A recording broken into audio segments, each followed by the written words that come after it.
Good afternoon. I want to begin with an image. Imagine a black boy walking into a classroom for the very first time with eyes wide, spirit open, heart ready. Now imagine that same boy 5 years later, head lowered, shoulders tense, brilliance buried beneath behavior charts, test scores, and misunderstanding. What happened in between? And what can happen when we choose differently? Let's start with this. Black boys are not broken. They are brilliant. But brilliance does not always survive systems that do not know how to recognize it. Let me say that again. Brilliance does not always survive systems that are more focused on behavior compliance than cultural understanding. It doesn't survive classrooms that reward silence but punish curiosity. And it doesn't survive when we keep asking black boys to change instead of asking the systems to transform. This is grounded in the misrecognition of deficit thinking. Deficit thinking is the belief that children, especially children of color, fail because something is wrong with them. It focuses on what they lack instead of what they bring. And this mindset has a powerful impact on how black boys are perceived and received. It shows up in how teachers interpret behavior, how administrators write policy, and how schools allocate resources. As part of a recent qualitative study exploring the internal narratives of black boys, participants were invited to share their personal experiences in educational settings. One participant expressed, "They acted like I was a problem before I even opened my mouth." When we assume deficits, we build systems to control instead of cultivate. We track students into lower expectations. We over-discipline and we under-challenge. And then we wonder why brilliance is hard to find. It was there. We just weren't looking for it. Now let's compare deficit thinking to critical hope. Not the kind of hope that closes its eyes and wishes for the best. I'm talking about critical hope, the kind that sees clearly and still chooses to act. Critical hope is not naive, it's necessary. It says, yes, the system is flawed. Yes, there is harm. But yes, there is still time to build something better. Critical hope acknowledges the weight of what has been broken, but it does not stop there. It invites us to repair, to co-create, to imagine learning spaces rooted in justice and joy. It is critical hope that supports warm demander pedagogy. A warm demander is an educator who combines high expectations with deep care. They are the ones who build relationships rooted in trust while refusing to lower the bar. They do not choose between love and rigor. They bring both, beginning with their presence. In the focus groups I facilitated, presence is the word that kept coming up. The participants didn't remember test prep. They remembered who showed up for them, who stayed after class to ask if they were okay, who noticed when they were silent, who kept showing up even on the hard days. One participant said, "My teacher never let me walk away angry. She would just sit, not talking, just being there until I was ready to speak." See, it's about building relationships that say, you matter here. And it's choosing to stay even when it's hard, even when it's inconvenient, even when there is no guarantee of immediate change. But presence cannot do it alone.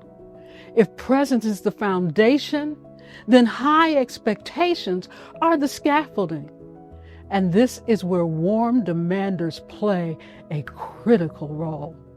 Warm demanders are the ones who push them because they saw the brilliance in them. One participant said, "He held me to it. Even when I didn't want to, he would say, 'You're better than that. You know it. I know it. So let's act like it.'" That's not control. That's care. And high expectations don't mean treating every child the same. It means knowing each child well enough to push them in ways that affirm their identity. It means, I see your greatness and I will not let you forget it. When expectations are rooted in love, they do not oppress, they elevate. But the formation of this unique relationship must flourish in a space of emotional safety. For too many Black boys, the classroom feels like a battleground. Every move watched, every word measured, every mistake magnified. But some classrooms felt different.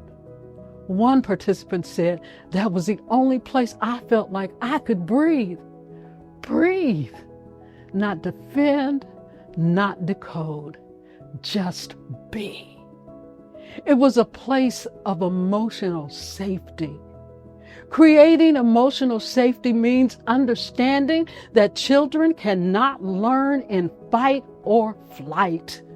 It means recognizing that tone matters, proximity matters, trust matters, and that a safe classroom is not silent, it's transformative. It's a space where voices are honored and growth becomes possible, and this is where learning begins. This type of safety understands that it is not about removing all challenges.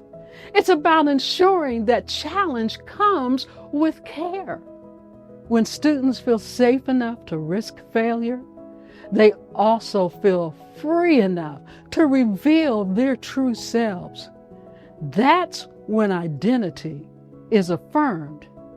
It no longer hides behind defense mechanisms. It can begin to breathe, to be seen, and emerge. For Black boys, affirming identity means celebrating their cultural roots, celebrating their creative expression, and celebrating their full humanity. It means resisting the urge to mold them into someone easier to manage and instead nurturing the person they are becoming. Identity affirmation is not about telling Black boys who to become. It's about holding up a mirror so that they can see who they already are and who they've always been. And when they begin to see themselves, we must be ready to shift our own vision too. Because what comes into view next is not just identity, but a brilliance that defies measurement. One participant told me, "My teacher said, 'You're not a thug, you're a thinker.'" That one sentence altered the path of his life because someone dared to call out what was already there. This brilliance cannot be captured in data points or behavior logs. It is found in their questions, in their creativity, in their rhythm, and in their silence.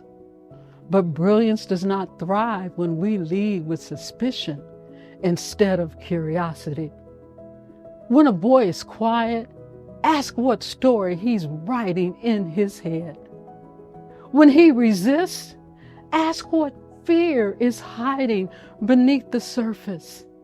And when he shines, Do not dim the light. Make room for it. Because every time we misread brilliance, we risk burying it. So let us be the ones who look again, who listen deeper, who choose not to overlook what might not fit in a rubric, but still radiates genius. So what does this mean for you? If you're a teacher, ask yourself, am I building shelter or surveillance? If you're a leader, ask, what does our data hide? Who gets to be seen? And if you're a parent, know this, that your child's brilliance is not up for debate.